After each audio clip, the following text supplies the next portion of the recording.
Hello বন্ধুরা, চলে এসেছি তোমাদের সামনে নতুন একটা ভিডিও নিয়ে। আজ হচ্ছে রবিবার, আর তোমাদের দাদা ভাইয়ের তো সোমবারে ছুটি থাকে, কিন্তু আজ যেহেতু রাধা অষ্টমী তাই অফিস থেকে আজকে ছুটি দিয়েছে।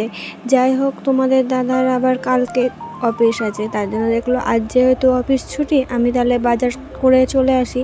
আর এদিকে দেখো, বাজার আনার সবুর নেই, মানে আনতে না আনতে আমাদের সোনামা বাজারের ব্যাগ ঠেলে ফেলে দিয়েছে। আর এদিকে যেহেতু আমার হাতে ফোন দেখেছে, ব্যাস অমনি মানে চুপচাপ হয়ে বসে আছে, ও কিছুই জানে না। এদিকে আবার আলু নিয়ে আসছে গুটি গুটি পায়ে আমার সামনে। যাই হোক, আজকের ভিডিওটা এখান থেকেই শুরু করলাম। এবার ইন্ট্রোটা দিয়ে নিই। হ্যালো বন্ধুরা, আমি আর ডেলি লাইফের রূপা বলছি। রোজকারের মতন আজও চলে এসেছি তোমাদের সামনে নতুন একটা ভিডিও নিয়ে। তাহলে চলো ঘরের বিছানাটা তুলে নিই। আর এদিকে তো বাসি বিছানা পড়ে আছে, তাড়াতাড়ি জলদি বিছানা তুলে নিই। তারপরে যেহেতু আজ আমার উপোস, আর আজকে রান্না বান্না কিছুই নেই। ওরে কাণ্ড দেখো, এদিকে আমার বিছানাটা আমার তোলা কমপ্লিটও হয়নি, আর এদিকে আমাদের পাগলি বুড়ি কি করছে। হ্যাঁ, আর বলছি এই তেলটা ফেটে যাবে, কে কার কথা শুনে, ও তো কিছু বোঝে না। যাই হোক, এক মাসের মানে মাসকাবারি মাল আমাদের সব এই হাঁড়িতেই থাকে। আর মাসের শেষ তো হতে এলো, 10 তারিখ তো তোমাদের দাদা ভাই আবার মাল তুলবে। এই যাই হোক, এই এখন ঘড়িতে বাজে বেলা 12টা, কারণ এখন রাধা অষ্টমী আজকে। আর আমি বেলা 12টা অবধি আমি উপোস করেছিলাম। এখন জন্মমৃত্যু খেয়ে খাবার খেতে বসে পড়েছি। আর জন্মমৃত্যুটা খেয়ে জলটা খেয়ে তারপরে আলু সেদ্ধ খাবো, কারণ আমাদের আজকে প্রসাদে এই। আর তোমরা আজকে রাধা অষ্টমীতে কে কী করো সেটা অবশ্যই জানাবে। আর আমি যেহেতু আমার শরীর ভালো না, বুঝতেই পারছো, মাসে 4 দিন আমাদের মানে পুজো দিতে নেই, সেই কারণে আমি পুজো দিইনি আর তোমাদের কিছু দেখাইনি।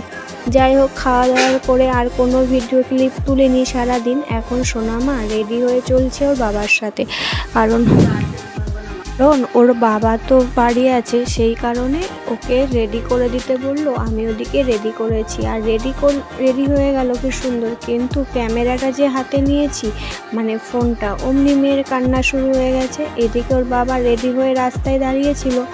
এরপর ওরা দুজনা বাপ বেটি দিয়ে চলে গেল ঘুরু ঘুরু করতে।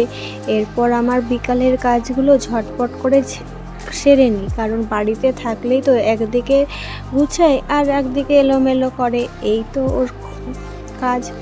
যাই হোক, ওদেরকে টাটা দিয়ে আমি চলে গেলাম। আর মুখের অবস্থা দেখেই বুঝতে পারছো, আমি সবেই ঘুম থেকে উঠেছি, উঠে ওকে ঝটপট করে রেডি করে দিয়েছি। আর ঘেমে টেমে কি অবস্থা, আর আজকে সকাল থেকে যা পরিমাণে রোদ উঠেছে, মানে ঘরে বসা কি ঢুকানো যাচ্ছে না, আর লাইট তো জ্বালানোই যাচ্ছে না, দেখতেই পাচ্ছ আমার মুখের অবস্থা। আর এদিকে বিছানাটা টান টান করে পরিষ্কার করে নিই, আর এদিকে হচ্ছে বালতিতে সব জামা কাপড়গুলো কেচে রেখেছিলাম, সেইগুলোই এখন এক এক করে সব হাঁসটাস করে তারপরে তোমাদের সামনে আসছি। ততক্ষণে তোমরা আমার সাথে থাকো, পাশে থাকো। আর দেখো, আমার বলতে বলতে আমার বিছানা, আলনা, ঘর ঝাড় দেওয়া সব কমপ্লিট হয়ে গেছে। এবার আমি নিজে হাত মুখ ধুয়ে একেবারে তোমাদের সামনে রেডি হয়ে আসছি। আর দেখো, এদিকে আমি রেডি হয়ে চলেও এসেছি তোমাদের সামনে। মাথাটা আঁচড়ে নিলাম, নিয়ে উঁচু করে চুল বেঁধে নিয়েছি, প্রচণ্ড পরিমাণে গরম লাগছে সেই কারণে। আর যেহেতু সেই তোমাদের সামনে দেখালাম বেলা 12টায় খেয়েছি, আর একটু খিদেও পেয়ে গেছে, আর উপোসের দিন তো বেশি খেতেও নেই, তাই ভাবলাম ঘরে 2টো কলা আছে, তাহলে এই 2টো কলাই খেয়ে নিই। আর রাস্তায় একটু বসি, কলা খাই আর একটু রাস্তায় বসি। আর বসতে বসতে তোমাদের দাদা ভাই সোনামাকে নিয়ে চলে এসছে, ঠিক 5:30 6টা নাগাদ চলে এসছে। আর ও গেছিল আমাদের ওই বাড়ি, মানে বিশ্বাসপাড়ায়। যারা রানাঘাট থাকো তারা তো সবাই জানো বিশ্বাসপাড়ায় ওর জ্যাঠাদের সাথে দেখা করতে গেছিলো। ও সাইকেল করে চলে এলো দেখা করে। আর যেহেতু ওর বাবা ছিট লাগিয়েছে, আজকেই প্রথম দিন সোনামা ছিটে বসে এত দূর চলে গেছে, আমার তো ভীষণ ভয় লাগছিলো। যাই হোক, সাইকেল থেকে নামা সবুর পেল না। আর এদিকে 2টো ভাই, মানে 2টো বাচ্চা ছেলে যাচ্ছিল, সামনে স্টেডিয়াম মাঠ আছে, ওই স্টেডিয়াম মাঠে ওরা প্রত্যেক দিনই খেলতে যায়। আর এখান দিয়ে ওরা যাওয়ার সময় আমার সোনামাকে ডাকে, ওরাও সোনামাকে ডাকে। আজকে যেহেতু সোনামা ওদের মতনই রেডি হয়ে দাঁড়িয়েছিল, ওরা সবে স্টেডিয়াম মাঠ থেকে বাড়ি যাচ্ছে, আর কে আর কার কথা শোনে। ব্যাস ওদেরকে দাঁড় করিয়ে ও তো খেলা শুরু করে দিল। ওদের সাথে আর একটা ছেলে ছিল, কিন্তু ও বাড়ি চলে গেছে, আর সাথে খেলা করছে। ওদের মতন ওরা খেলা করুক, আমার তো বেশ ভালোই লাগছে। কারণ ওকে মাঝখানে নিয়ে গেছিলাম যখন শীতকাল ছিল। যাই হোক, খেলা টেলা করে বাপ বেটিতে ঘরে এসে দেখো বিছানায় শুয়ে পড়েছে। এদিকে বাবা ফোন দেখছে, এদিকে মেয়েও শুয়ে পড়েছে।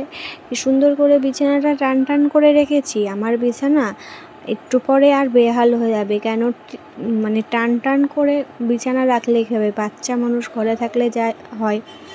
যাই হোক, এখন যেহেতু অনেকটা সন্ধে হয়ে গেছে, ঠিক 7টা সাড়ে 7টা বাজে, তোমাদের দাদাভাই বললো একটু খিদে পাচ্ছে।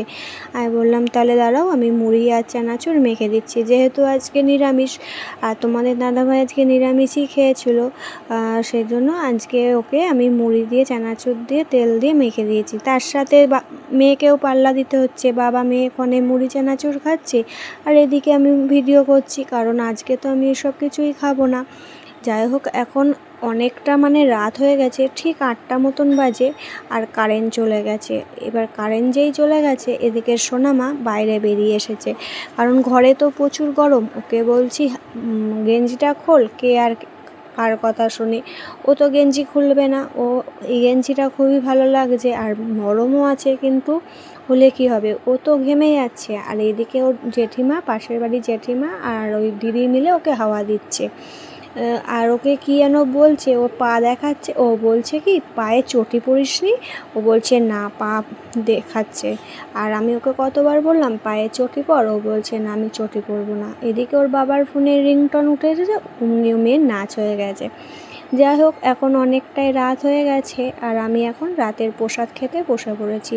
আজকে রাতের প্রসাদ ছিল সকালের সেই আলুর তরকারিটা, আর ছিল ছিল আপেল, কলা, আর এখানে বড় আন্টি আমায় ছানা দেবে, সেই কারণে আমি তরকারিটা সাইড করে দিলাম।